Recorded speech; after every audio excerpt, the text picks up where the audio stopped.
It was one of those warm, drowsy afternoons in St. Aldhelm's, a village so peaceful that even time seemed to stroll rather than march, that Miss Jane Marple found herself trimming the last of her pink climbing roses. The church bells had just struck 4, scattering a gentle echo across the hedges like a polite reminder that life still moved, even if at a leisurely pace. Though the village appeared serene, there was an undercurrent of heightened excitement today. Mrs. Penelope Farnham, the wealthiest widow in the parish and well-known patron of local charities, was hosting her annual garden tea, a meticulously arranged affair where pastries were stacked like miniature architectural wonders, and the conversations flowed with far more enthusiasm than any of the beverages. Miss Marple had been invited, of course, and intended to attend. A village tea, after all, was rarely about the tea. It was more like a gathering of stories waiting to be overheard. But before she could put away her shears, she noticed young Tommy Briggs, the postman's apprentice, sprinting toward her gate, far too fast for someone delivering the usual assortment of catalogues and pamphlets. His face was flushed, more from urgency than exertion. "Miss Marple, a letter for you," he called out, breathless. Miss Marple wiped her hands on her gardening apron and stepped toward him. "For me, dear." My, how unexpected. Tommy swallowed. It came marked urgent, and, well, it's from Mrs. Farnham. Jane's brows lifted with mild curiosity. "How peculiar. I shall be seeing her in less than an hour." Miss Marple accepted the envelope. Her eyes, sharper than her gentle voice ever suggested, immediately noticed that the writing on the front, neat, slanted, unmistakably elegant, was indeed Penelope Farnham's. Yet the envelope felt oddly light, as if holding a single sheet, or perhaps something even less substantial. "Thank you, Tommy. You've been very diligent." Tommy nodded, then hurried off, likely to boast elsewhere about delivering something that carried an air of importance. Miss Marple opened the envelope carefully. Inside was a single slip of paper with one sentence written in Penelope Farnham's graceful hand. "Jane, I must speak with you privately before the tea. It concerns a matter of life and death." Miss Marple blinked slowly, not startled, but contemplative. Penelope Farnham was many things: dramatic, particular, and fond of speaking in exaggerated expressions, but never frivolous in writing. Especially not to her, whom Penelope often described as having a mind like a knitting needle. A matter of life and death in St. Aldhelm's? She folded the note, placing it back in the envelope with deliberate care. Whatever Penelope wished to discuss, she had evidently been too afraid or too proud to say in person. Miss Marple dressed earlier than usual, choosing her soft grey cardigan and a lilac hat. Something told her not to be late. Mrs. Farnham's garden appeared at first glance as immaculate as always. Glossy peonies lined the gravel walk, and small lace-covered tables dotted the lawn. A dozen villagers were already mingling, carrying delicate cups and balancing eager ears for the latest morsels of gossip. But something was wrong. Penelope Farnham was nowhere to be seen. Miss Marple scanned the gathering quietly. People were chatting, but with an undercurrent of confusion. They, too, had noticed Penelope's absence, though no one wanted to be the first to say it aloud. "Miss Marple." Mrs. Dolly Whitcomb flounced toward her, wearing a hat so wide it should have carried its own postal code. "Isn't it simply shocking? Poor Mrs. Farnham hasn't appeared yet, and she's never late. Not even when her husband passed, and she insisted, quite rightly, that the funeral reception include smoked salmon." Miss Marple smiled politely. "Yes, it is unusual." "Unusual," Dolly repeated, delighted at the dramatic implication. "Unusual means something is amiss. I rather think—" But her theory would never be completed, because at that moment a shrill cry erupted from the far end of the garden. Everyone turned. Agnes, the housemaid, had emerged from the French doors of the drawing room, her hands trembling violently, her apron stained with spilled lemonade, and her face pale as unbaked dough. Mrs. Farnham, she choked out. She's in the study. The sentence ended in a sob. The villagers rushed forward, but Miss Marple moved at a measured, steady pace, watching every reaction closely. She had seen panic many times, its shapes, its motives, and the way it revealed character far more clearly than calm ever could. Inside the house, the study door was open. Penelope Farnham sat slumped across her writing desk, as if simply overcome by exhaustion. But her posture was too still, too final. The pen in her hand had rolled to the floor, and an overturned teacup lay beside her chair. Detective Constable Hewson, who had been attending the tea in uniform simply to impress the vicar's daughter, immediately pushed forward. "Everyone step back," he commanded, trying to sound authoritative despite trembling slightly. Miss Marple's eyes flickered across the room. The window was slightly ajar. The papers on the desk were undisturbed, except one envelope missing from the neat stack. The tea tray had only one cup, and Penelope's left hand was curled inward unnaturally. She said nothing. She rarely did at first. Dolly Whitcomb gasped behind her. "Do you think it's her heart? Oh, how tragic. She always seemed so robust for a woman of her age." But Miss Marple had already noticed something else, the faintest trace of a bitter almond scent. Her voice remained calm as ever. "Dolly, dear," she murmured, "I fear this is not a matter for speculation."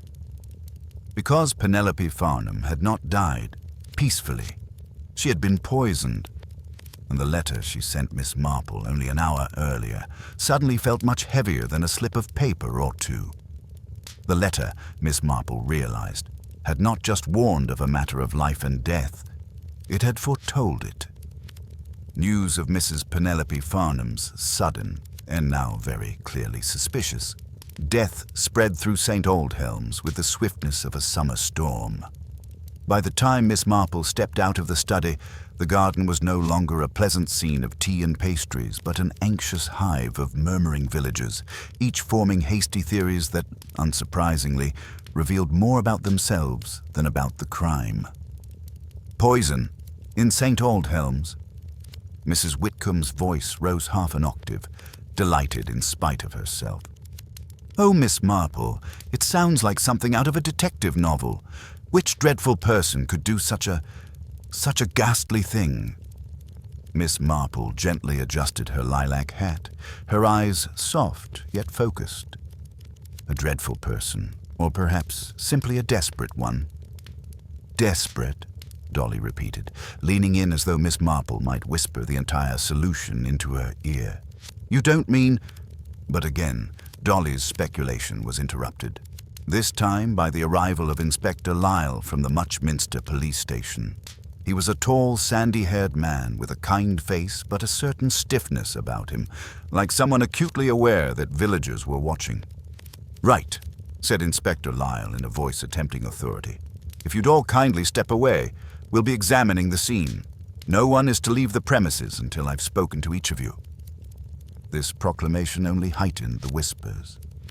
"I knew something was off today," muttered Mr. Godfrey Ellis, the butcher, adjusting his apron despite the fact he wasn't working.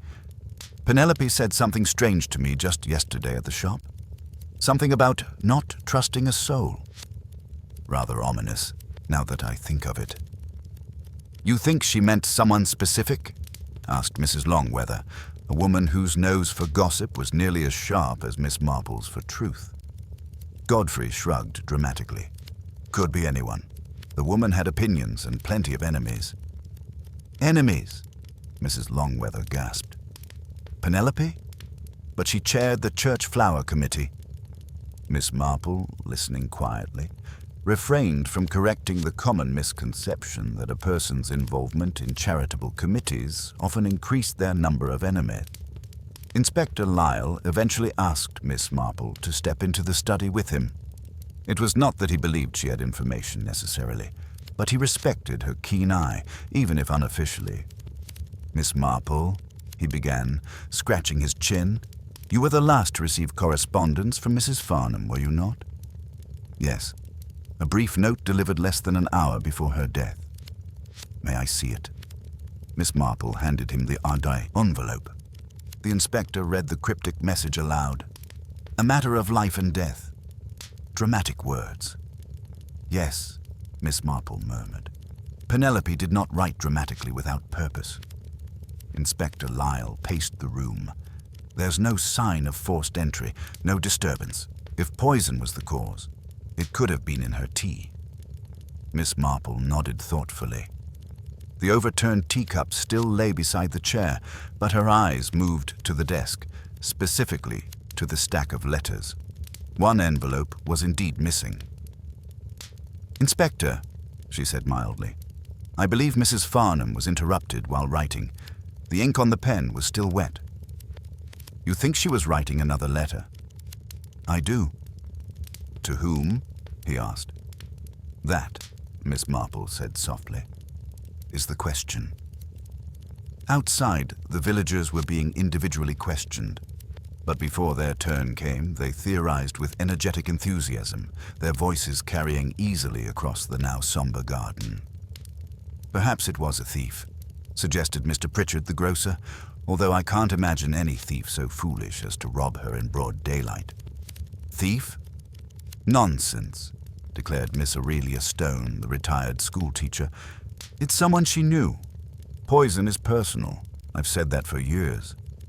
Mrs. Whitcomb flapped her handkerchief dramatically. "Well, I heard from Agnes 2 weeks ago that Mrs. Farnham had been arguing with her late husband's solicitor. Something about missing finances." Mr. Ellis scoffed. "Or maybe it's her cousin Beatrice. Everyone knows those two tolerated each other only because of family obligations." "But why today?" Aurelia wondered aloud. "Why during the garden tea?" Miss Marple passed their group quietly, each question storing itself in her mind. Beneath the chatter and speculation, she sensed a deeper tension. People were not just guessing, they were afraid.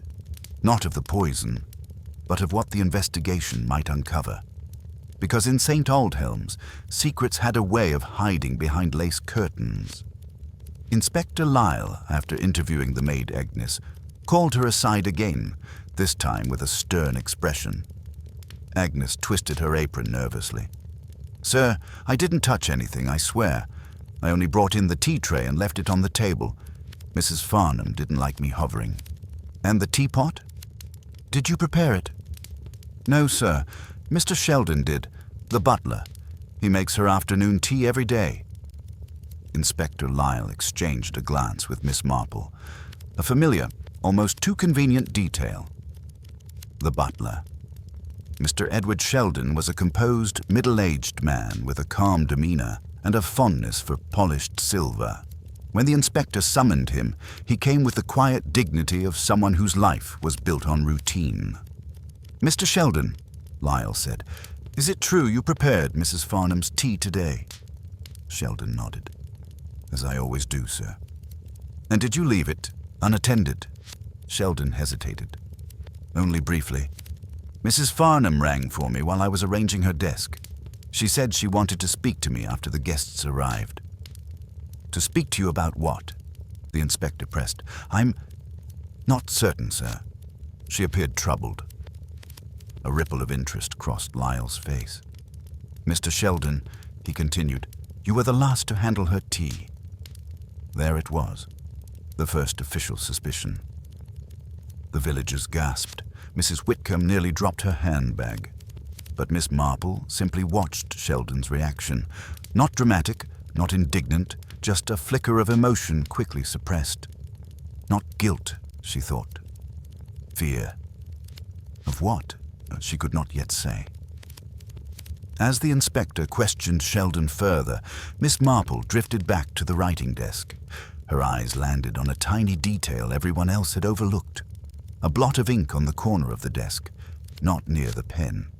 An accidental smear inconsistent with Penelope's tidy habits. A smear shaped like someone brushing something away. Something unexpected. something that startled her. Miss Marple murmured under her breath, almost imperceptibly. Someone stood behind her while she was writing. And whatever she saw, or whoever she recognized, had frightened her in her final moments. Once the initial shock had settled into a more methodical hum. Notes taken, belongings catalogued, and the vicar gently sobbing in the corner, Inspector Lyle settled down to what he called proper inquiries. In practice, that meant he questioned everyone in turn while Miss Marple watched, listened, and stored away small, otherwise insignificant movements that the inspector might not see as evidence. The first official lines of suspicion had already bent toward the household staff. Mr. Edward Sheldon, the butler, Agnes, the housemaid, and, because of proximity, Dolly Whitcomb's earlier insinuation about a solicitor was investigated by proxy. But Miss Marple knew that motive and opportunity wore many masks. She had long ago learned that the most obvious mask was often the least interesting. She began, as she always did, with the neighbor whose garden overlooked the Farnham study, Mrs. Penfold, a widow with cataracts that made her eyesight imperfect but her memory impeccable. "I saw Penelope at 3, Mrs. Penfold said, fanning herself. She seemed distracted, fiddling with a letter. She told me she had to see Miss Marple privately. Then she went in. I stayed to prune my roses." "Did you see anyone else around the study window?" Miss Marple asked, casually polishing a fingernail against her skirt. Mrs. Penfold thought hard. "No one, dear. But I did hear the study door close twice. Once as if someone had entered, and again, a moment later, like someone left hurriedly." Miss Marple tucked that away. Twice. It matched the blotched smear on the desk. Someone had lingered, not merely passed through. Sheldon, when asked again, offered more than stiffness. He had been in service long enough to carry loyalty like armor. "Mrs. Farnham and I had a slight disagreement last week," he confessed haltingly when Miss Marple sat with him in the butler's pantry. "She wished to change the beneficiary of a trust. I advised caution. She's a woman of decisions. She might have been angry with me, but I would never harm her." Miss Marple nodded. "Anger and intent are cousins, Mr. Sheldon. Close, but not identical." He looked at her gratefully and then a shade embarrassed. "There is, if I may say, another thing. Miss Marple, Mrs. Farnham has enemies in far places. Her late husband's business interests left him with associates who wrote unpleasant letters. Sometimes they came asking for money. That might give motive to anyone," Miss Marple said thoughtfully.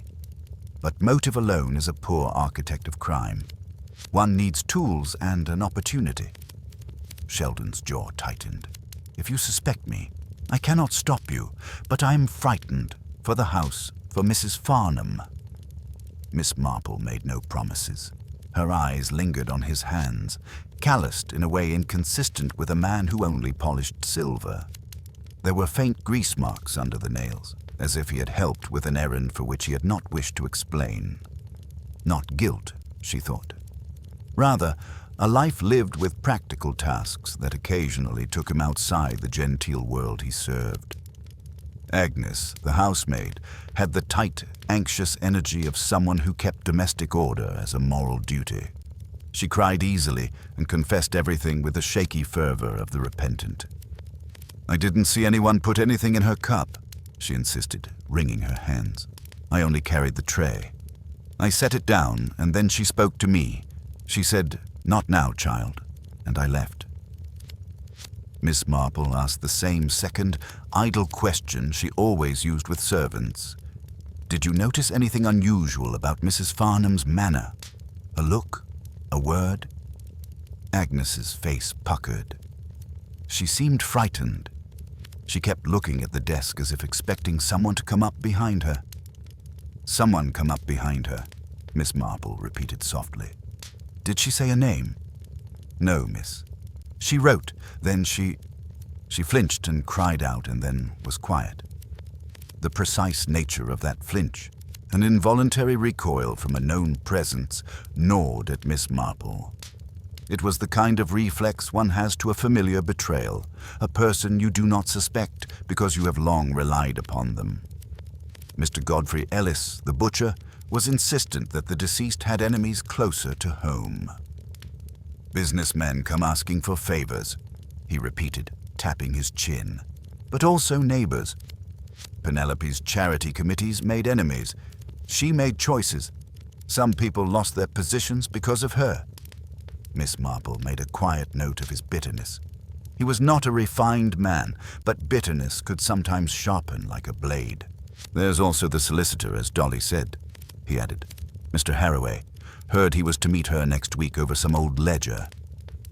That ledger, financial matters hidden in ledgers and trust documents, was a familiar motif. Money had been the root of many temptations in St. Aldhelm's. Miss Marple suspected the ledger might explain Penelope's alarm and the missing envelope from her desk. Back at the study, Inspector Lyle had a list of people to contact. Miss Marple, moving among them like a wily observer, concluded more than the inspector had so far assumed. The missing envelope likely contained something that would have revealed the identity of someone Penelope feared. Her mind returned to the single sentence of the earlier letter. "I must speak with you privately before the tea. It concerns a matter of life and death." If the missing envelope contained a letter naming someone, then that someone had reason to silence her. If it contained a legal document, an alteration to a will or trust, then the upheaval would be immediate and personal. Miss Marple allowed her thoughts to rest on one particular possibility for a moment, that the murderer had been not a stranger from a distant business affair, but someone who moved in the village and who could be both intimate enough to be behind her and cunning enough to remain unseen. She listened to voices, soft confessions, clipped denials, and the rustle of skirts, and felt the pattern tighten like a noose around certain behaviors. She did not yet know which face the noose would fit, but she could see how it might be fashioned. For now, the first suspect, Mr. Sheldon, stood under the inspector's measured lamp, respectable and anxious. But Miss Marple's mind was already trawling beneath the surface to where other, less respectable things burrowed. Old debts, broken promises, jealousies quiet as mouse sleep. The game had begun in earnest. By early evening, the Farnham household had settled into a tense stillness. The tea tables were abandoned, chairs overturned in the confusion, and the scent of sugared pastries hung oddly in the air, mixing with the faint chemical trace of Inspector Lyle's forensic powders. The remaining guests gathered in small clumps, whispering behind gloved hands, each certain that the inspector would soon reveal the culprit, though each privately hoped that culprit would be someone they disliked. Miss Marple, however, knew the case was only beginning to unfold. Crimes born of sudden rage left jagged edges. Crimes committed through poison, quiet, deliberate, tended instead to reveal long-standing grievances, patient motives, and a mind capable of both planning and concealment. Inspector Lyle, having finished with the household staff, summoned the next round of villagers to the drawing room. Miss Marple, unobtrusive as ever in her soft grey cardigan, found a quiet chair near the corner. People often forgot she was there at all. A convenient advantage. Beatrice Farnham, Penelope's cousin, entered the drawing room with the quiet self-assurance of a woman accustomed to being right. She was tall, composed, with a cool elegance that seemed almost at odds with her sudden bereavement. "Cousin Penelope and I," Beatrice began smoothly, folding her hands, "were not close in the affectionate sense. But we respected each other. Our relationship was orderly." "Orderly is a curious word," Miss Marple murmured under her breath. Inspector Lyle raised an eyebrow. "You and Mrs. Farnham had a disagreement recently." Beatrice's lips tightened, barely perceptible. "A minor matter. Penelope intended to reduce the funds allocated to our shared family trust. She said it was wasteful." Miss Marple observed the micro-expressions. A flicker of resentment, a quick swallow, eyes narrowing. Not the grief of a cousin mourning a loss, but the irritation of someone whose plans had been inconvenienced. "Would the reduction affect you personally?" the inspector asked. Beatrice hesitated. "Moderately." Which in Beatrice's language, Miss Marple suspected, meant significantly. But Miss Marple focused on the tone rather than the words. Beatrice was controlled, almost overly so. Calculated. Yet there was something off-kilter in her timing. She arrived perfectly composed, clothes immaculate, hair untouched by the day's chaos, almost as if she had prepared for this moment.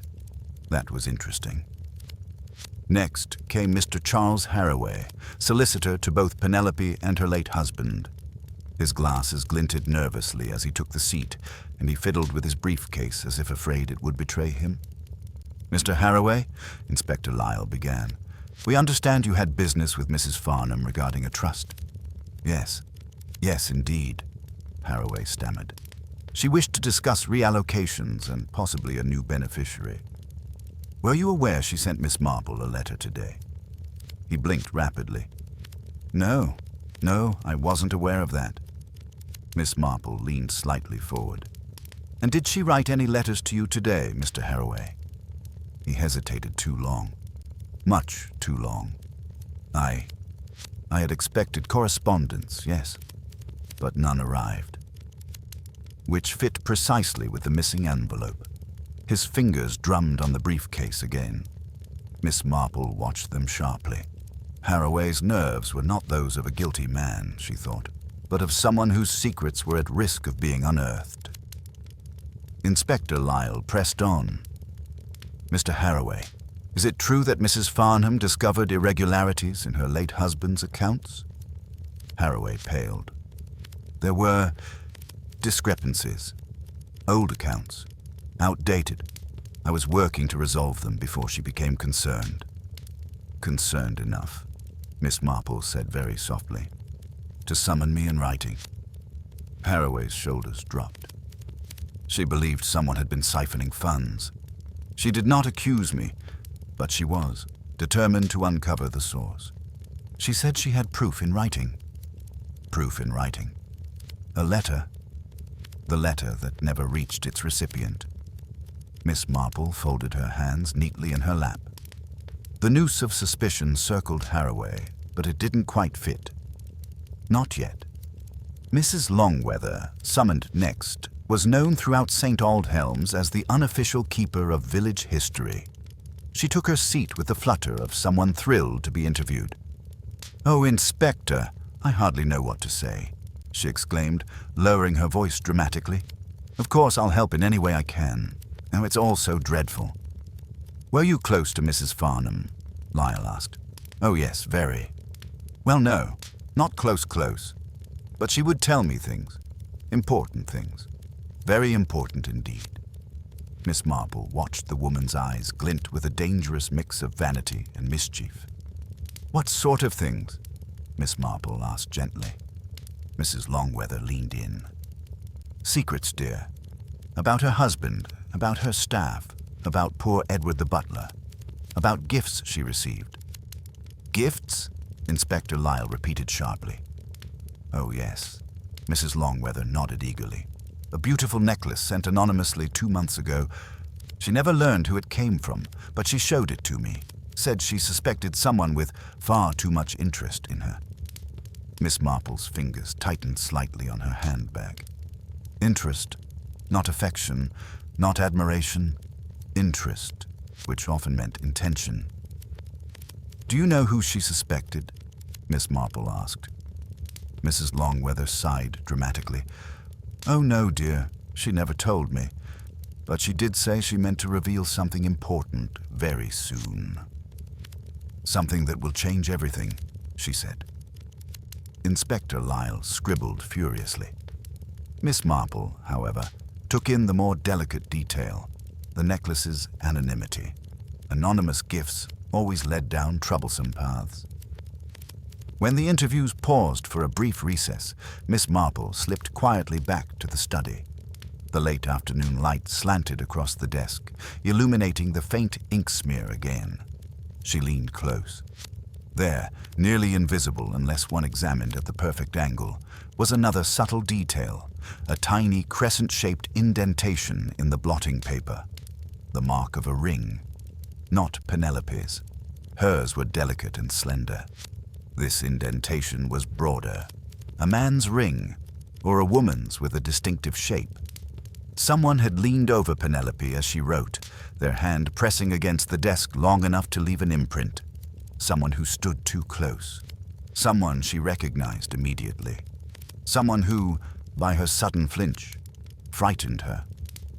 Miss Marple's breath settled. "It's not who stands accused," she whispered to the empty room. "It's who stood behind her." And in St. Aldhelm's, plenty of people smiled while hiding knives behind their backs. The evening shadows crept long fingers across the Farnham estate as the final streaks of daylight grew thin. Though the inspector had dismissed most villagers to their homes, with strict instructions not to leave the village, he kept several individuals for further questioning.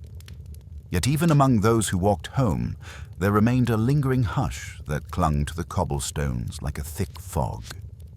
St. Aldhelm's was a place where news traveled faster than birds on the wing. By now, every kettle was rattling with speculation. A murder, by poison no less, is a delicious sort of horror in a quiet English village. It shifts loyalties, stirs memories, awakens old grudges. And Miss Marple knew, as she watched the last guests disperse through the wrought iron gates, that such crimes rarely began today. They began years before. The present was merely the final act. Mrs. Helena Willoughby, the vicar's wife, always composed, always correct, approached Miss Marple with an uncharacteristic stiffness around her mouth. She glanced twice over her shoulder before speaking. "Miss Marple," she said in a voice tight with restraint, "I hesitate to involve myself. It feels improper, but I feel compelled to say something." "Impropriety," Miss Marple replied gently, "is often what solves cases." Mrs. Willoughby sighed. "Penelope came to see me last Sunday. She was greatly troubled. She said she feared someone had returned to St. Aldhelm's for the wrong reasons." "Someone from the past?" Miss Marple asked. "Yes, someone who had influence over her. She didn't say more. She simply begged me to speak with the vicar about the possibility of increasing security at the church charity events." The vicar's wife swallowed. "I did not take her seriously. Now I fear I misunderstood the urgency." Miss Marple placed a comforting hand on her arm. "You are not to blame. Fear often disguises itself." Mrs. Willoughby nodded shakily. "Penelope said this person had once held her confidence and nearly ruined her. That was interesting. People ruin each other in many ways. Money, reputation, love. But the type of ruin reveals the motive, and Miss Marple filed the phrase away, held her confidence. As Miss Marple walked through the hall, she nearly collided with a tall, thin man whose shoulders sloped as though he carried invisible burdens. He clutched a flat cap in both hands, twisting it anxiously. "Oh, Miss Marple, ma'am, I didn't see you there." "Mr. Briggs," she said warmly. "Tommy's father, is it not? I seldom see you at gatherings." "Yes, ma'am. Inspector Lyle asked me to come in. Said it's about a letter come through the postbag this morning." "Ah, a new thread." Miss Marple motioned for him to continue. "I was sorting the post," he explained, "and there was a second envelope addressed in Mrs. Farnham's hand. But before Tommy could deliver it, someone came to the post office. Said Miss Farnham had requested her. Letters back." Miss Marple's brows lifted. "And who?" she asked softly. "Claimed to retrieve the letter." Mr. Briggs swallowed hard. "Her cousin, Miss Beatrice." Miss Marple stilled. Beatrice again. "And did she sign for it?" "No, ma'am. She said she was in a hurry. Besides, we've known her for years. It didn't seem out of the ordinary." He lowered his voice. But when Tommy told me Mrs. Farnham was dead and poisoned, I started to worry, ma'am. Why would a cousin take a letter meant for someone else? Indeed, Miss Marple murmured. Why indeed? A cousin returning a letter that might contain accusations, a cousin poised to lose financially. Inside Miss Marple's mind, threads began to braid. But she did not reach conclusions. Oh no, not yet. People were rarely what they appeared. Agnes, the trembling maid, found Miss Marple in the corridor just as she was about to return to the study. Miss Marple, may I speak to you? They'll only laugh at me if I tell the inspector. Miss Marple smiled kindly. You may tell me anything, Agnes. The girl took a shaky breath. There was someone in the house this morning, before the tea. I didn't open the door, nor did Mr. Sheldon. Penelope went to the door herself. Who was it? Miss Marple asked softly. I didn't see the face, just the silhouette from the landing, but Penelope was shaken. I heard her say, "You should not have come here." And then she shut the door quickly. Miss Marple's eyes sharpened. Did you hear the voice? Agnes nodded. Yes, miss. It was a man's voice, deep, controlled, like someone used to giving orders. And that was a new piece of the puzzle. A man, from her past, returning unexpectedly, sending Penelope into fright.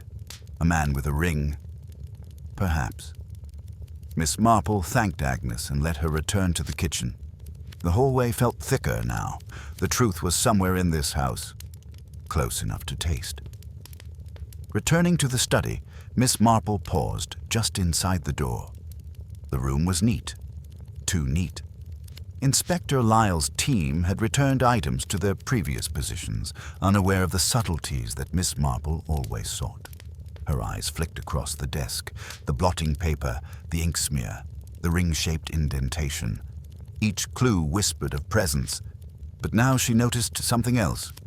One of the drawers, third from the top on the left, was slightly misaligned, barely a fraction. Something only a housekeeper or a detective, or a woman who had lived a long time noticing small things, would observe. Miss Marple slid the drawer open. Inside were Penelope's monogrammed envelopes, except the front of the stack bore a faint dust pattern. Someone had removed a letter and replaced the others hastily. Dust disturbed, edges misaligned. A second missing letter, the first stolen at the post office, the second taken directly from her desk.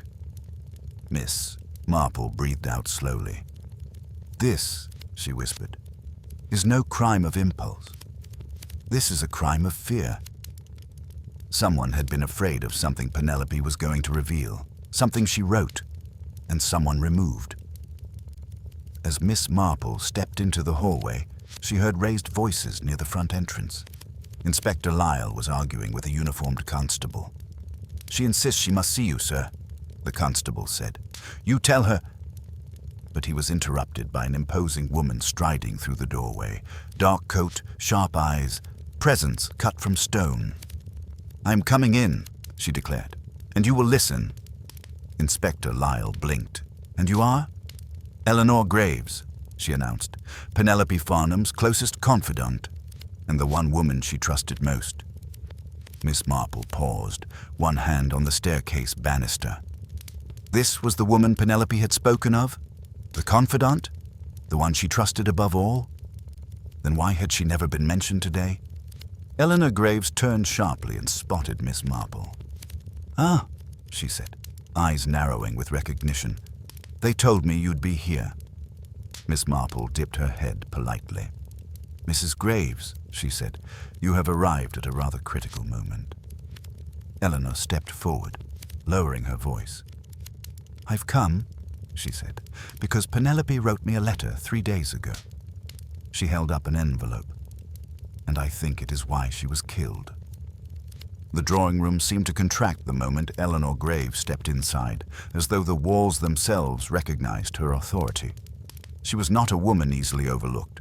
Tall, with a sharply cut coat, a face carved by years of determination, and a directness that unsettled both the inspector and several villagers hovering nearby. Miss Marple watched her with quiet interest. Anyone Penelope trusted above all others was someone worth examining closely. Inspector Lyle cleared his throat. "Mrs. Graves, you stated you were Mrs. Farnham's confidant. Why were we not informed earlier?" Eleanor fixed him with a stare that could curdle milk. "Because I was traveling, Inspector. I returned to St. Aldhelm's only this afternoon. My telegram announcing my return must have arrived too late. Now, step aside. This is not a conversation for amateur theatrics." Lyle flushed. Miss Marple hid a small smile. Eleanor turned to Miss Marple.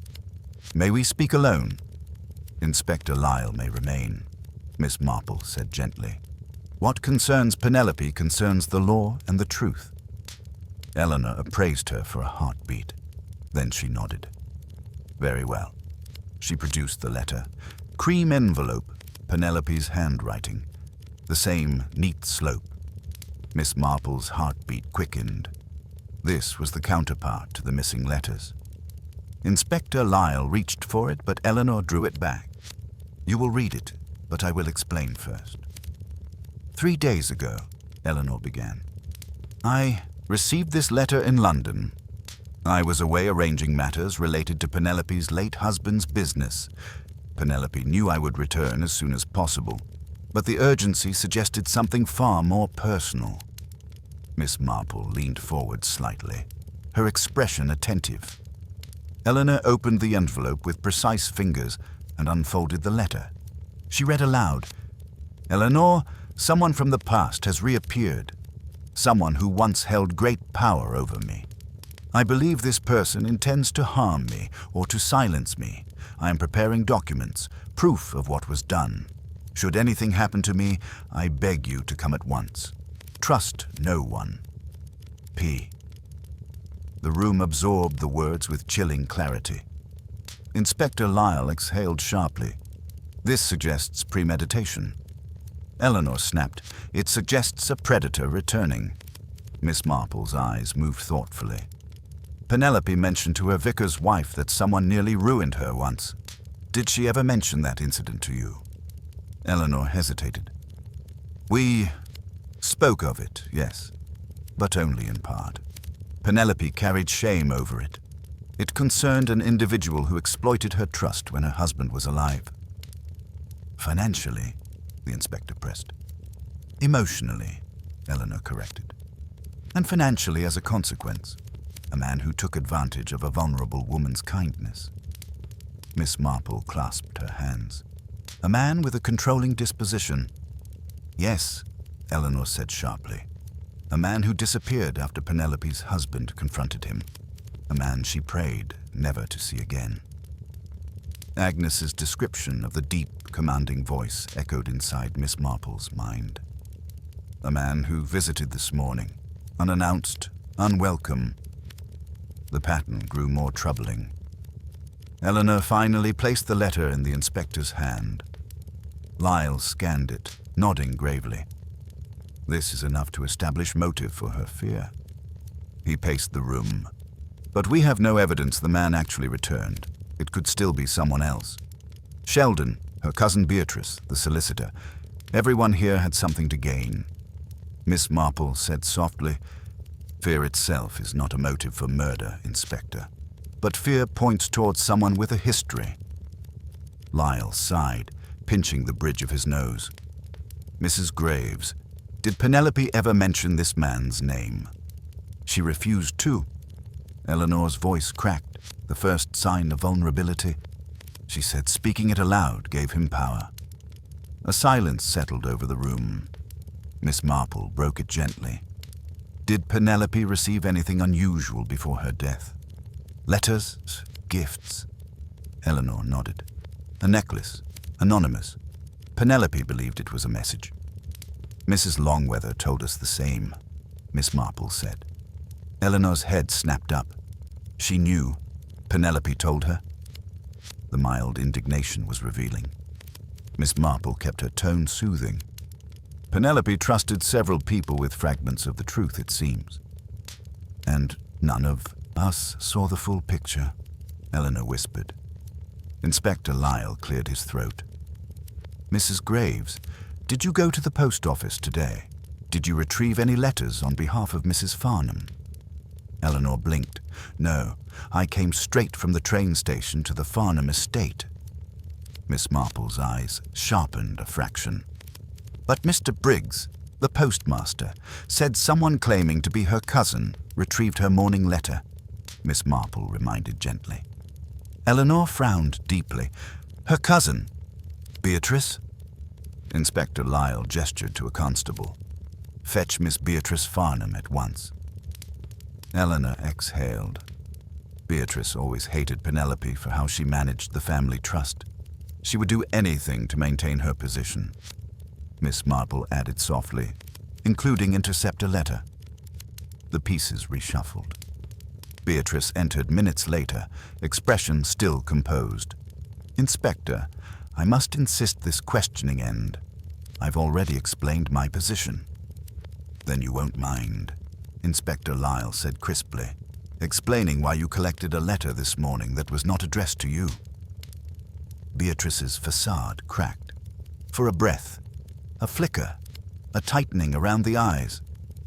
Then she smoothed herself again. I was helping. Penelope asked me to manage her correspondence. Miss Marple tilted her head. Mrs. Farnham wrote to me privately today. She did not mention any such arrangement. Beatrice stiffened. Lyle pressed further. And the letter itself? Where is it? Beatrice swallowed. I misplaced it. Convenient, Eleanor spat. Beatrice glared. Don't you start. You always enjoyed making yourself indispensable to Penelope. Maybe you resent someone else inheriting... Beatrice, Miss Marple interrupted quietly. Fear often makes people say things they ought not to. Beatrice's lips trembled. Not from grief, from panic.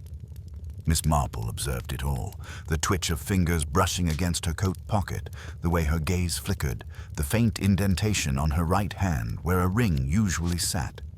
A ring she was not wearing today. A ring. Miss Marple's breath slowed. A ring could leave the crescent mark on the blotting paper, but Beatrice's hands were slender. Unless... Her mind clicked. Unless the ring belonged not to Beatrice, but to someone whose presence Beatrice was protecting. When Beatrice was escorted out, Eleanor let her shoulders sag. She's lying, Eleanor whispered. I know Beatrice. She's hiding something, perhaps covering for that wretched man. She always sympathized with him. Miss Marple raised an eyebrow. What man? Eleanor hesitated. The man Penelope feared. Miss Marple folded her hands. And what? She asked softly. Was his relationship to you, Mrs. Graves? Eleanor froze. For the first time since she entered, fear clouded her eyes. Miss Marple watched her very carefully. There it was. The shift. The truth beginning to loosen in the mud. There was history here, old, tangled, painful history. And whatever Eleanor had come to reveal, she had not been entirely honest. Not yet. Night fell heavily over St. Aldhelm's, wrapping the village in a thick, uneasy silence. Even the usual night birds seemed muted, their sounds swallowed by the weight of a murder that had shaken every cottage and cobblestone. Inside the Farnham estate, a few lamps remained lit as Inspector Lyle continued questioning key figures. The constables outside patrolled the grounds, their lanterns bobbing like restless stars. Miss Marple sat by the study window, observing the garden where Penelope's tea party had begun so cheerfully only hours earlier. The remnants, crumbled pastries, overturned chairs, looked ghostly in the dim light, like the aftermath of a celebration that had turned into a tragedy. She was knitting again, her needles moving in steady rhythm, though her mind was anywhere but peaceful. Each loop and stitch aligned with thoughts, fragments, and impressions. A man with a commanding voice. Beatrice retrieving a letter. Eleanor withholding truths. A ring marking the blotting paper. A drawer disturbed. Fear lingering everywhere like perfume. Miss Marple's expression softened reflectively. Eleanor's reaction when Miss Marple asked about the man had not been merely fear of danger. It had been fear of memory, and memories were often far more dangerous. Inspector Lyle entered abruptly, frustration clinging to him. "Miss Marple," he said, pacing. "None of these interviews align neatly. Everyone lies. Everyone hides something. And now we learn Penelope feared a man from her past. But we have no idea who he is." "You seem troubled," Miss Marple observed quietly. "I'm troubled," he confessed. "We have a victim who knew her death might come. Missing documents, 2 stolen letters, and conflicting stories from half the village. And Beatrice, good heavens, I knew she had sharp edges, but the way she reacted—" Miss Marple listened sympathetically. "Inspector," she murmured, "in my experience, the most complicated matters often become clearer when one stops forcing patterns and instead looks at behavior." "Behavior?" he echoed, exasperated. "Yes," she said. "People's hearts reveal more truth than their words." He sighed heavily. "I understand why the chief constable thinks so highly of you, Miss Marple." "Oh, my dear," she said, knitting serenely. "Most people only think of me when something horrid happens. A dreadful reputation, really." Before she could say more, a constable burst into the room, breathless. "Sir, Inspector, please, there's been another incident." Inspector Lyle swung around. "What incident?" "It's Miss Beatrice, sir. We found her collapsed, behind the greenhouse." Miss Marple's needles fell silent.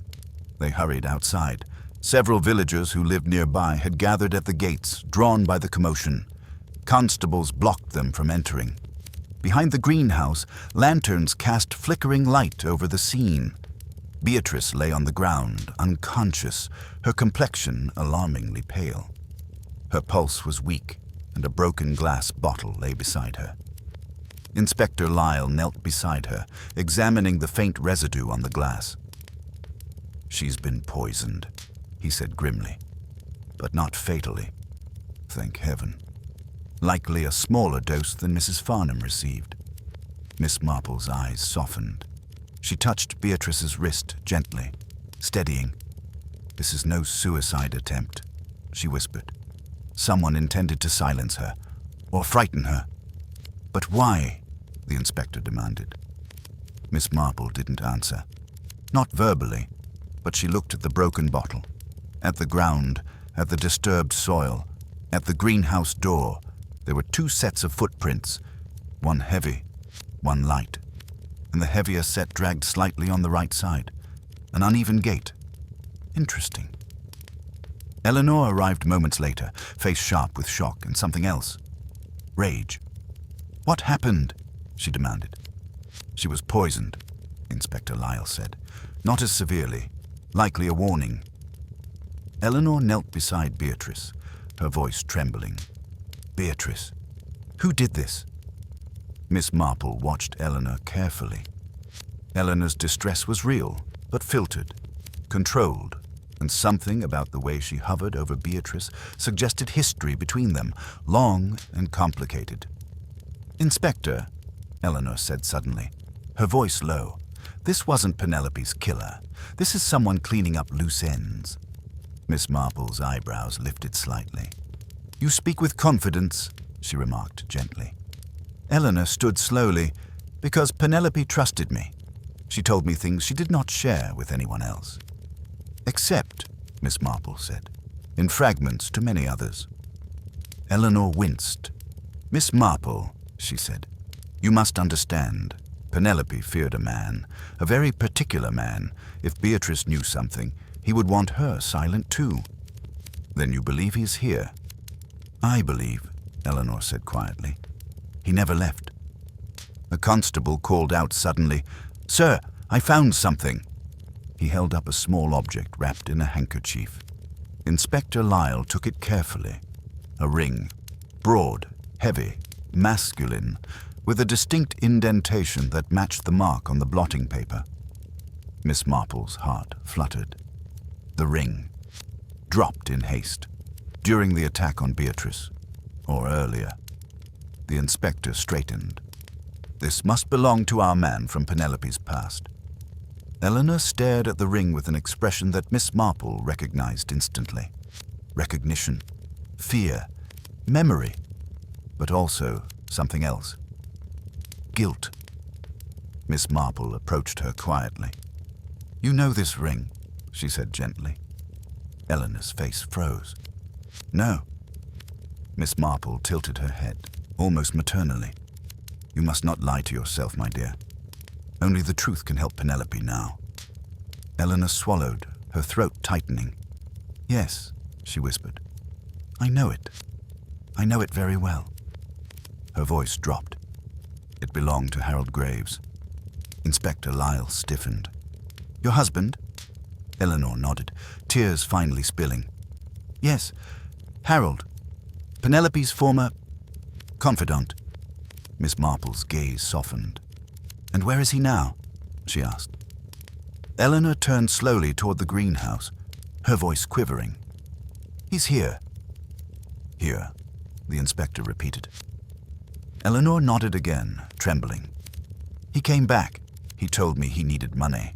He said Penelope owed him. He made threats. I tried to convince him to leave." Her voice cracked.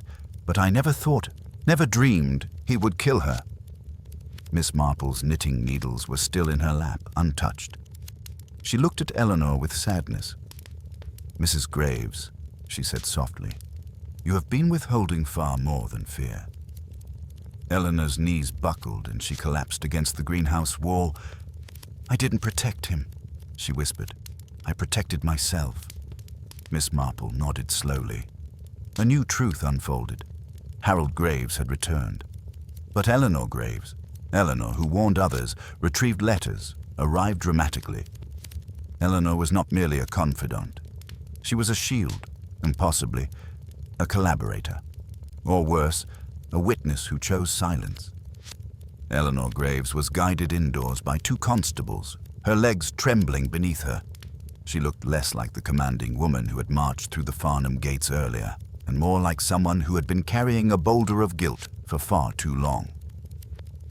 In the drawing room, she sank into the nearest chair, clasping her hands together so tightly her knuckles whitened.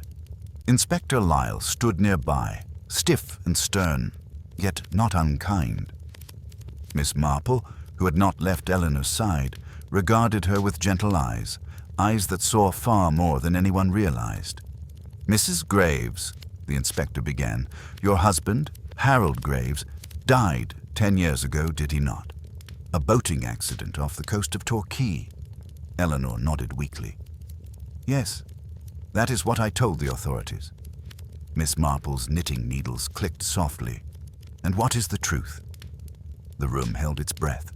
Eleanor lifted her eyes, hollowed by fear, and whispered, "He didn't die. Harold is alive." Inspector Lyle swore under his breath. Miss Marple, however, merely sighed softly as though she had suspected this. "Ah," she murmured, "I wondered." Eleanor pressed a trembling hand to her forehead. "I helped him disappear. I believed I was saving him from ruin. I thought I could keep his past from catching up to him, but Harold has a way of making people believe he is the only person who can save them." "Was Penelope one of those people?" Miss Marple asked gently. "Yes," Eleanor whispered. "Before her husband died, Harold, he charmed her and then exploited her. Her affection for him became desperation, and desperation," she swallowed. "Desperation turned into blackmail." Inspector Lyle's expression hardened. "If Penelope exposed him, he would lose everything," Eleanor finished. "His freedom, his schemes, his illusions." Miss Marple leaned forward, her voice calm and low. "Mrs. Graves, when did Harold return to the village?" Eleanor closed her eyes. 3 days ago. Exactly when Penelope wrote her letter of warning. Exactly when she began preparing her proof. "Did you see him today?" Miss Marple asked. Eleanor hesitated. "Yes, this morning." before Penelope's tea. Agnes' trembling account echoed in Miss Marple's mind. A man, tall, deep voice.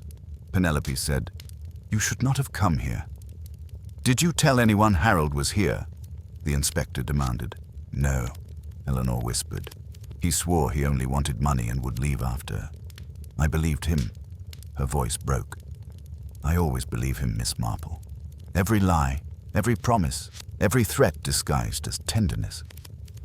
Miss Marple placed a hand over Eleanor's. "My dear, terrible men often succeed because decent women hope they will change." Eleanor's composure collapsed into silent tears. Inspector Lyle paced furiously. "Constable," he barked, "set up a search. Harbour, train station, main road, woods. Find Harold Graves and bring him in at once." But Miss Marple's soft voice cut through his fury. "Inspector, Harold is not running." Lyle turned. "Not running? He killed a woman." "Yes," Miss Marple said, "which is why he is not running yet."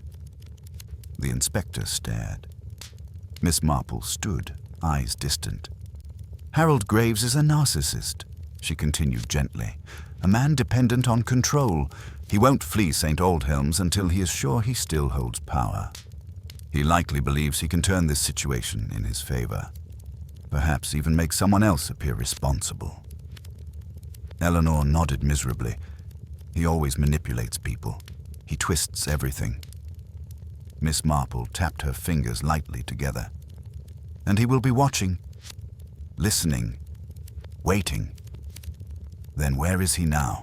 Inspector Lyle demanded. Miss Marple walked slowly to the window overlooking the garden. "If I wish to observe everyone without being seen," she murmured, "and if I knew the estate as Harold once did." Her eyes drifted toward the greenhouse. The broken glass, the footprints, the heavy drag, the disturbed soil. "I would hide nearby," she finished softly. "Somewhere close, somewhere familiar." Inspector Lyle followed her gaze. "You think he's still on the grounds?" Miss Marple nodded once. "I think Harold Graves is far more desperate than we yet understand." At that moment, a constable burst into the room, panting. "Inspector, we found a trail, footprints, leading from the greenhouse toward the old gardener's cottage." Inspector Lyle straightened. "Is it occupied?" "No, sir. It hasn't been used in months." Miss Marple's expression sharpened. "Inspector," she said, "I believe you should proceed with caution. Harold is dangerous, but he is also clever. A cornered man is both." Eleanor trembled violently. "He won't hurt anyone else, will he?" Miss Marple squeezed her hand. "Eleanor, dear, Harold will hurt anyone he believes stands in his way, but he underestimates the truth." "And you?" Eleanor whispered. "He underestimates you." Miss Marple smiled faintly. "Most people do." A group of constables, Inspector Lyle and Miss Marple, who refused to remain behind, crossed the grounds with lanterns. Their light cut through the darkness in golden streaks. The gardener's cottage stood at the far edge of the estate, hunched beneath a willow tree like an old man with secrets to tell. The door was ajar. Lyle raised his hand. "Stay back." Constables moved in first, then a shout, a scuffle. A lantern tipped, light swinging wildly against the walls. Miss Marple held her breath. A moment later, two constables emerged, dragging a man whose wrists were blistered, his clothes torn, his expression both furious and terrified. Harold Graves. Tall, commanding, a deep voice, and one hand missing a ring. Eleanor choked on a sob.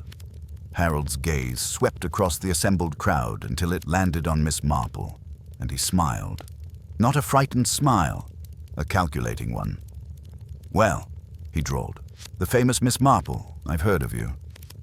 Miss Marple folded her hands serenely.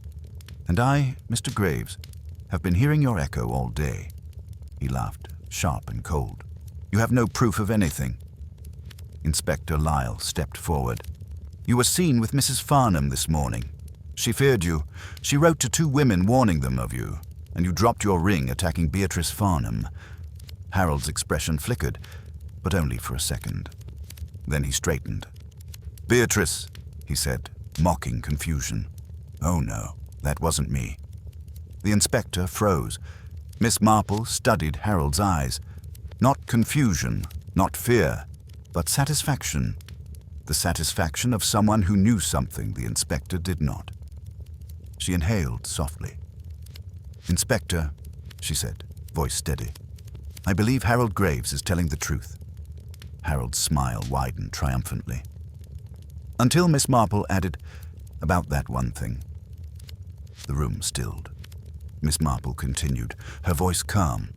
Harold did not poison Beatrice. Someone else tried to. Harold's smile died. Eleanor gasped. But if he didn't, then who did? Miss Marple looked around the shadowy garden, her gentle eyes now sharp as glass. Someone who feared what Beatrice might reveal, she said. Someone who intercepted letters. Someone who entered the house today. Someone with as much to lose as Harold. A pause. If Penelope's truth came out. She folded her hands neatly. There is another killer in St. Aldhelm's. And the room erupted in whispers. The revelation that Harold Graves hadn't poisoned Beatrice rippled through the Farnham estate like a sudden, icy wind. Constables exchanged tense glances. Villagers whispered in urgent clusters, and Inspector Lyle's frustration mounted visibly. It was as though the floor beneath them had opened into another labyrinth entirely. Harold, hands bound, leaned against the wall with a confident smirk, as though enjoying the chaos he'd helped create. Miss Marple, however, was not unsettled. She had seen this pattern many times. One crime committed by one person, another committed by someone else. Threads tangled until only a careful, patient mind could tease them apart. She sat quietly near the hearth, her knitting bag beside her, and waited for the storm to settle just enough for clarity to return. Inspector Lyle slammed a palm onto the table. If you didn't try to kill Beatrice, then who did? And why attack her at all? Harold smirked, adjusting his shoulders as if preparing for a dramatic monologue. I didn't attack her because I had no reason to. My business was with Penelope and no one else. That business, Eleanor spat, was blackmail. Harold cast her a patronizing look. Sweet Eleanor, always so dramatic.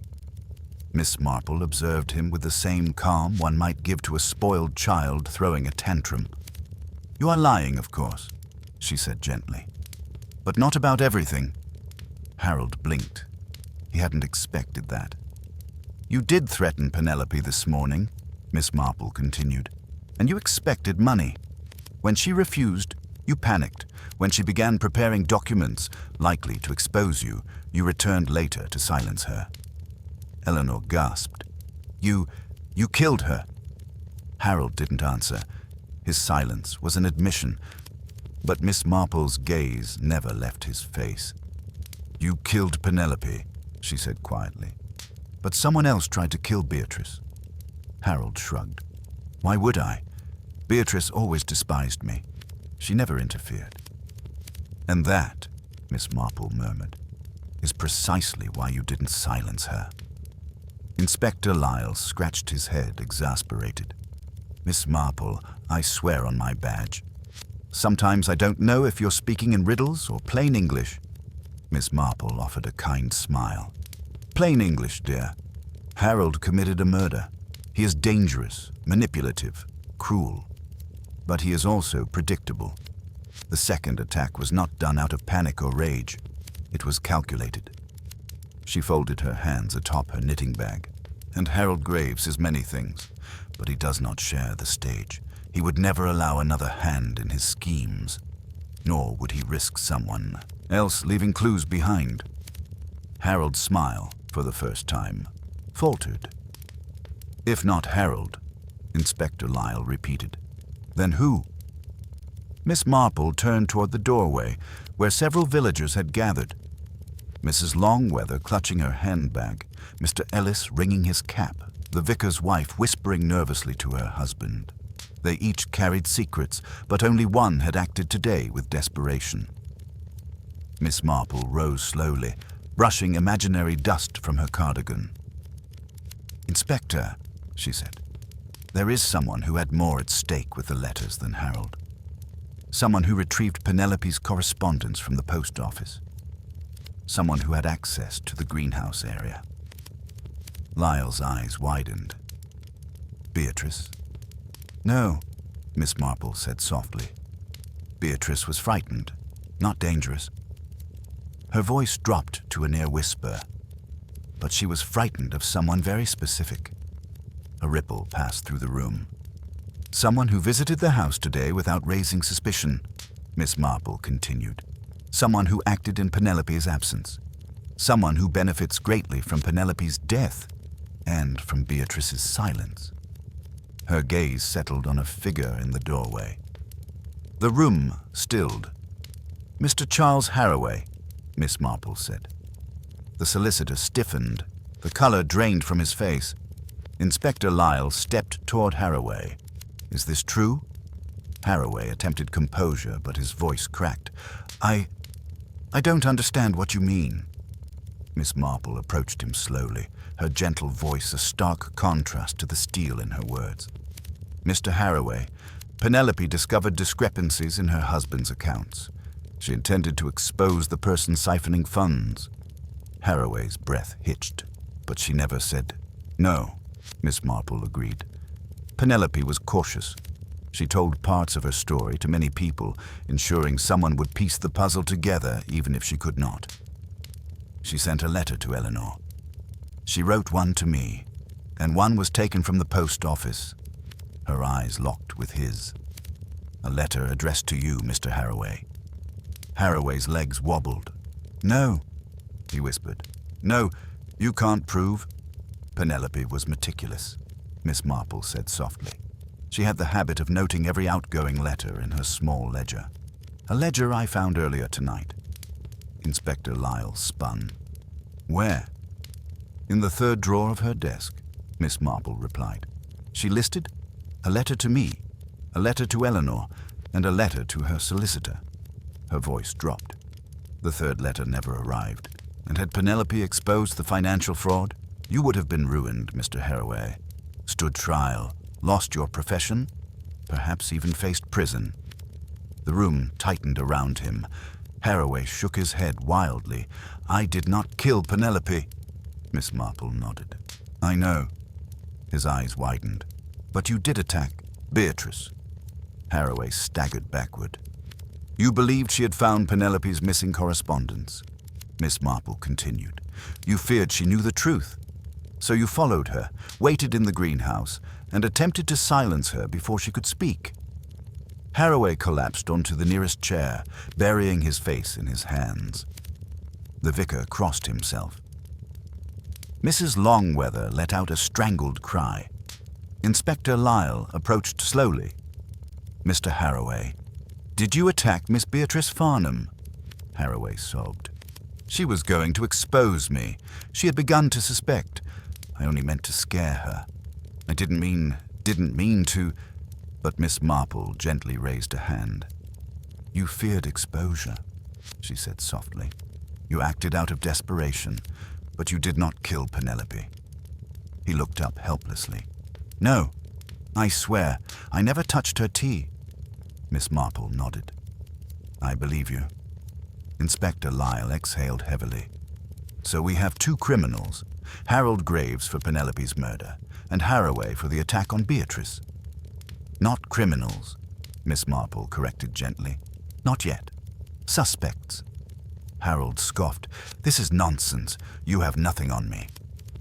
But Miss Marple turned toward him with quiet, devastating precision. "Oh, Harold," she said softly, "you have been lying for years, but your lies always betray you eventually." Harold went still.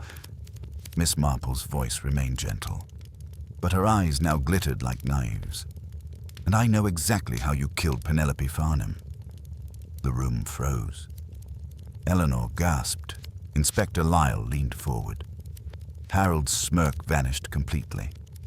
Miss Marple took a breath, folded her hands, and spoke the words that would turn the entire case on its head. "You did not poison her tea at all." For several long seconds, no one spoke. The room held stillness the way a forest holds breath before a storm.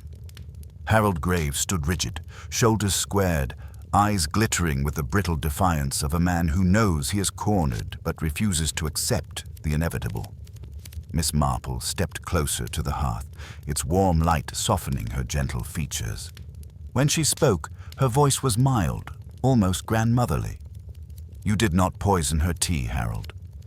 The inspector inhaled sharply, but Miss Marple raised a comforting hand. "No, the poison was not in the cup, nor the teapot, nor given to her earlier in the day." She turned toward the study desk. "It was on the letter." A murmur rippled through the room. Harold's jaw flexed, and Miss Marple knew she had him. Miss Marple approached the desk, her steps slow and deliberate. "Penelope's note to me arrived folded, sealed, and handled only by the postman's boy and myself. The envelope bore no unusual smell, no residue, no tampering." She tapped the blotting paper. "But the letter she was writing at the moment of her death, the one someone interrupted, is missing. Stolen. Snatched away, I believe, by the killer." She lifted a sheet of fresh stationery from the stack.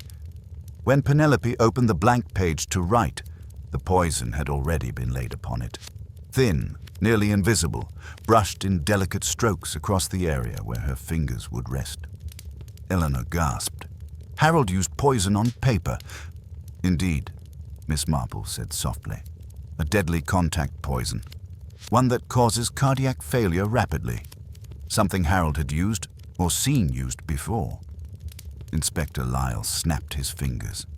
Her left hand was curled unnaturally. Miss Marple nodded. "Precisely. A spasm. Instantaneous." She turned to Harold. "You made sure she would touch the poison, knowing she always steadied her hand on the lower left corner before signing her name."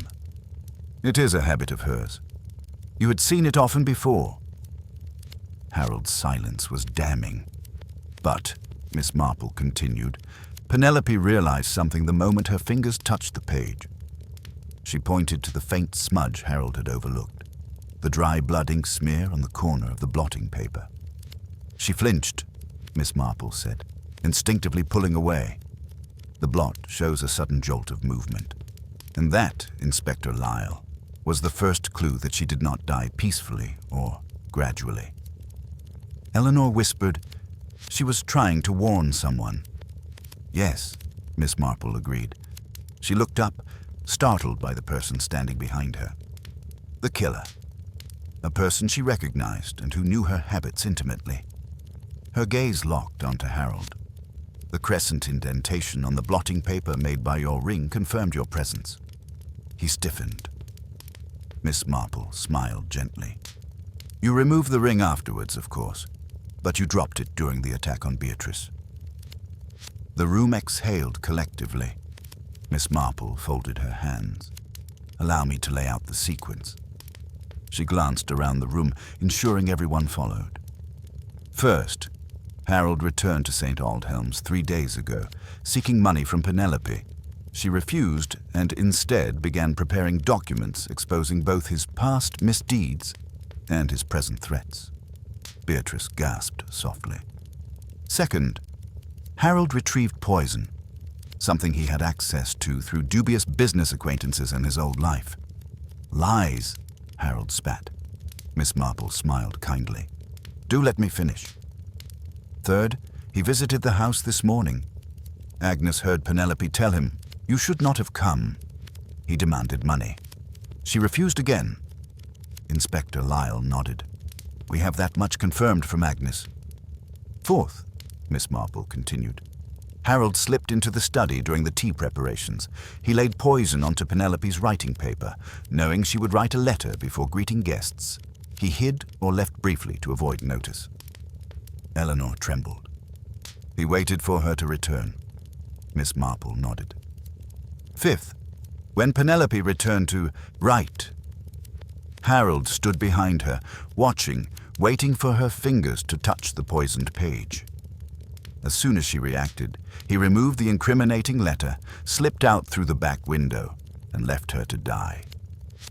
A hush fell like snowfall. Sixth, Harold attempted to frame others, particularly Sheldon or the solicitor, by relying on the assumption that poison must come from tea or medicine, a crude but not ineffective misdirection. She glanced at Harold. And seventh, when Beatrice retrieved an earlier letter from the post office today, Harold assumed she might expose him, yet she looked at Haraway, the solicitor. It was you, Mr. Haraway, who attacked her, desperate to bury your financial theft. Haraway bowed his head in defeat. Miss Marple returned her attention to Harold. The two crimes were separate, though intertwined. Harold killed Penelope. Haraway attacked Beatrice to hide his own misdeeds. She inhaled deeply. And that, Inspector, is the complete truth. Harold let out a harsh laugh. This is ridiculous. You have nothing but assumptions. Miss Marple smiled sweetly. Oh, Harold, dear, but I haven't told you the most important part. She stepped closer. Poison on paper leaves vapors. Faint, but detectable. I found traces on Penelope's desk, and the blotting paper, and the folded napkin in the garden. Harold's eyes widened. Yes, the folded napkin he had used to wipe his fingers, discarded near the rose trellis, believing no one would notice. Miss Marple had. But more importantly, she continued gently, men like you always behave in predictable ways. You didn't run.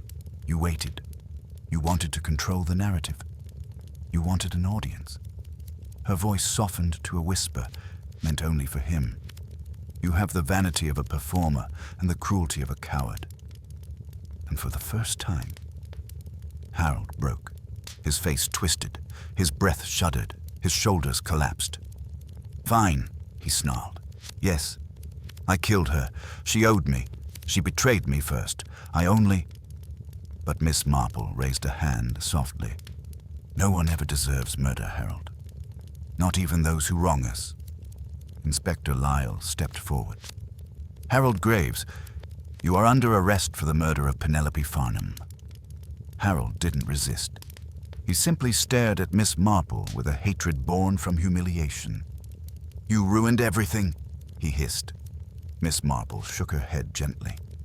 No, she said softly. You ruined yourself long before today. By dawn, the heavy air that had gripped St. Aldhelm's began to lift, replaced by a pale silver light creeping across the thatched roofs. A rooster crowed somewhere, unaware that the village it watched over had changed forever. The Farnham estate, still guarded by constables, now felt more like a house in mourning than a crime scene. The scent of roses lingered faintly in the garden, Penelope's garden, as though trying to cover the harshness of the previous day with sweetness. Miss Marple stood by one of the beds of peonies, gently brushing a fallen petal from the soil. The world looked deceptively peaceful in the morning calm. It was always this way after a tragedy, the quiet, deceptively serene. Inspector Lyle approached her, looking exhausted but grateful. You always amaze me, Miss Marple, he said, rubbing his temples. 2 culprits, 2 separate crimes, and you managed to untangle the whole web. Miss Marple smiled kindly. Oh, Inspector, you give me too much credit. People reveal themselves if you simply give them space to be who they are. He chuckled. If only the courts would accept that as evidence. Miss Marple folded her hands. You will find the proof. Harold left enough behind. The poison, the napkin, the stolen letter, his own admission, and Mr. Haraway's attack will be supported by footprints, the broken bottle, and, I suspect, the remains of the substance on his coat. Lyle nodded. We'll collect it all, but without you, we would still be blaming poor Sheldon. Miss Marple's eyes softened. He is a good man. Loyal. Too loyal, perhaps, which made him an easy target. People in this village should sleep easier knowing you're around. Miss Marple chuckled. Oh, Inspector, murder is a dreadful thing, but you must remember, it is not my presence that invites it. People carry darkness within them. All I do is notice it when they let it slip. Inside the house, Beatrice lay awake in the guest room, her complexion still pale but recovering. Miss Marple entered quietly, and Beatrice gave her a weary smile. "You saved my life," Beatrice whispered. Miss Marple shook her head. "You saved your own, my dear. You were brave enough to confront truths others hid." Beatrice's eyes glistened. "I never wanted Penelope harmed. We quarreled, yes, but she was still family." "I know," Miss Marple said gently. "But your fear worked against you. It made your silence seem like guilt." Beatrice winced. "I thought, if I retrieved the letter from the post office, I could read it myself first. I feared she might accuse me of something." "And instead," Miss Marple said softly, "you held a clue you didn't understand." Beatrice nodded. "I saw Harold's handwriting on the outside of a different envelope once, years ago. I'm certain Penelope recognized it too. That's why she panicked. She intended to expose him. She needed allies." Miss Marple took Beatrice's hand. "You might have been one of them." Beatrice's lips trembled. "And I failed her." Miss Marple's voice was calm. "You are human. We all fail each other at times. What matters now is what you choose to do moving forward." Eleanor Graves sat in the small reading room, the early sunlight spilling across her face. She looked older than yesterday, as though the truth had peeled away years of composure and left her bare. When Miss Marple entered, Eleanor rose shakily. "You must despise me," she whispered. "I protected Harold. I lied for him. I enabled him." Miss Marple shook her head.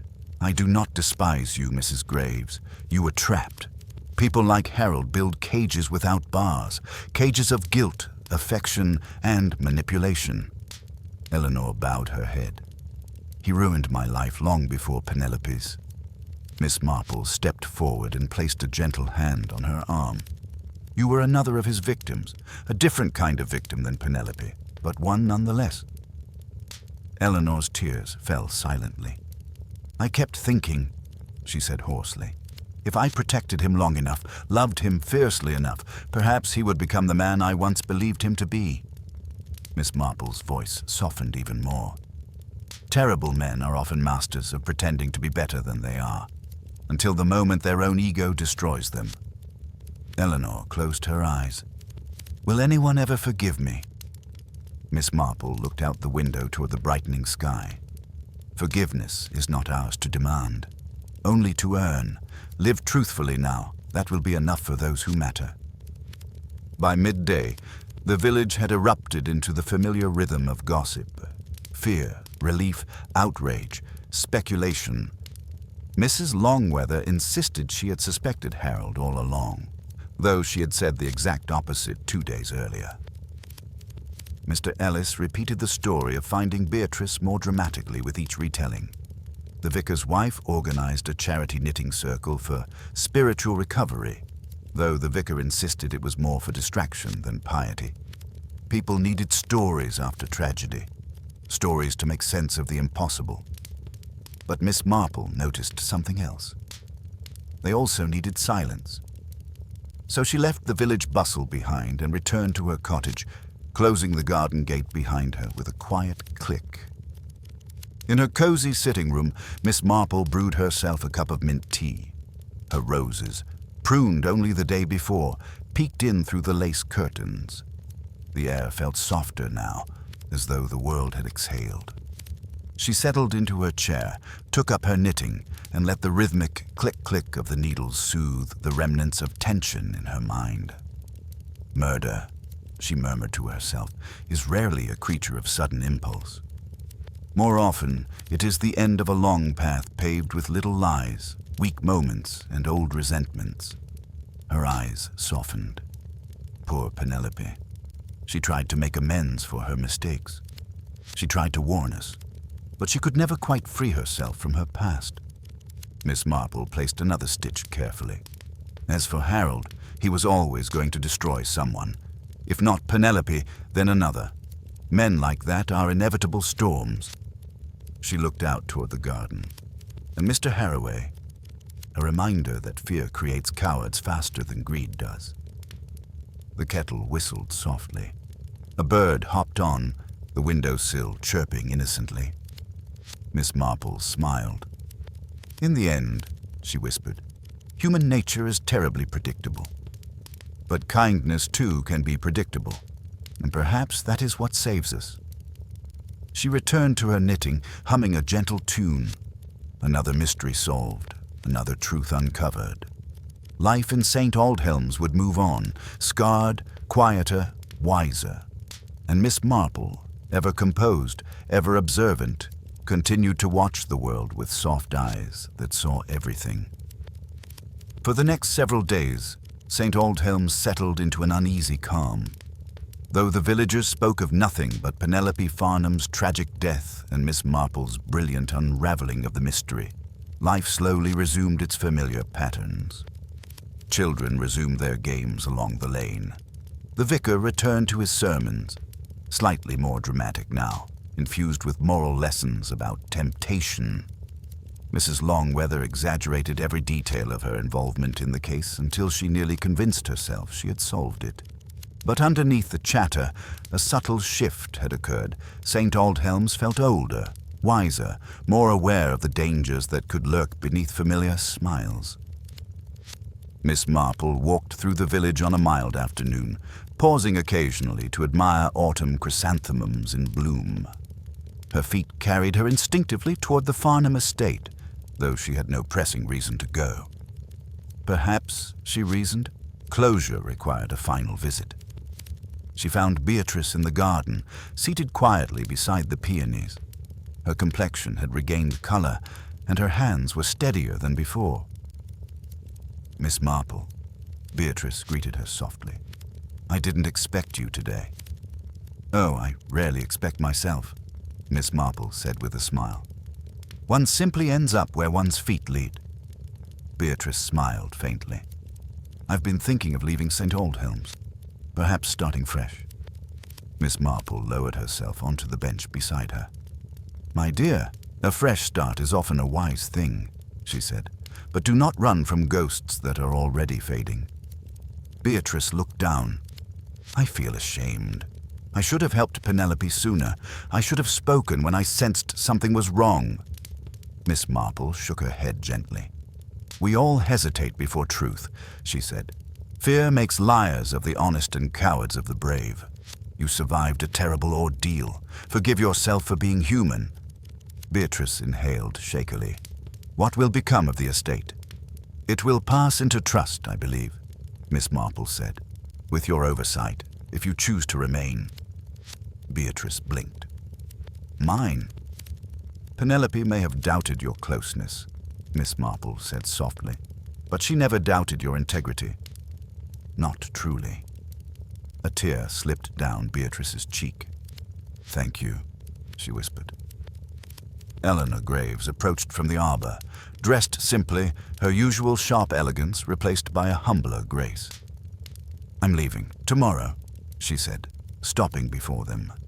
"Inspector Lyle believes I should testify fully. I intend to." Miss Marple nodded approvingly. "That is the bravest thing you can do."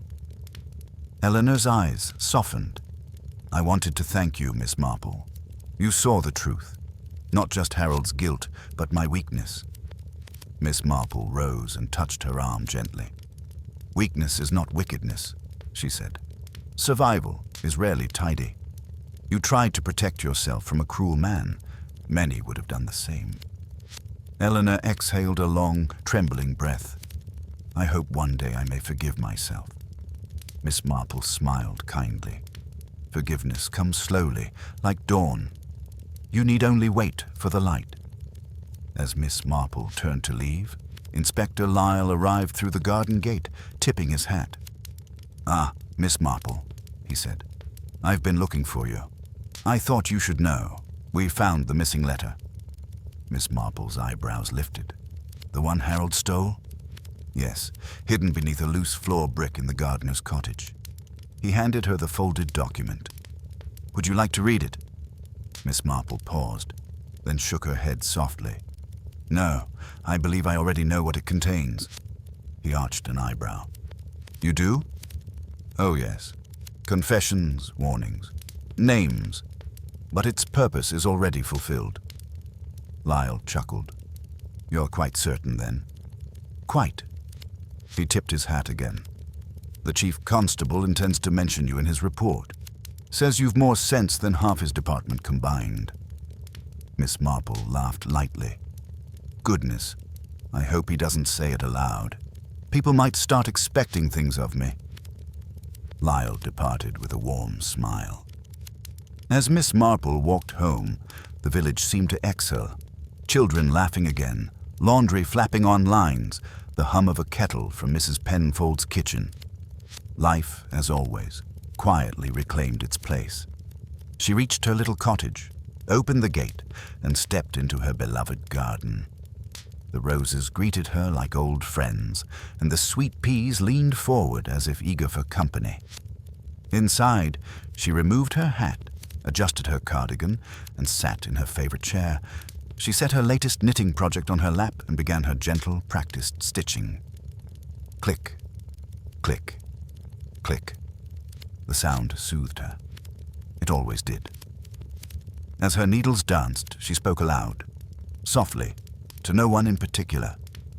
People think crimes happen suddenly, but truly they begin years before, with small cruelties, selfish desires, foolish hopes. She paused, lifting her gaze toward the window where the evening sun scattered warm gold across her garden. And yet, goodness is also planted years before, in kindnesses easily forgotten, in quiet acts of courage, in people willing to face the truth even when it hurts. She smiled, settling back. In the end, human nature reveals itself, sometimes with great pain, sometimes with great grace. Her sea bodies of needles resumed their gentle rhythm, and so life goes on. Miss Marple took a sip of her tea, savoring the calm after the storm. Outside, a bird began to sing. Peace had returned to St. Aldhelm's, at least for now, and Miss Marple, ever observant, ever patient, waited quietly. Should the world call upon her wisdom once more?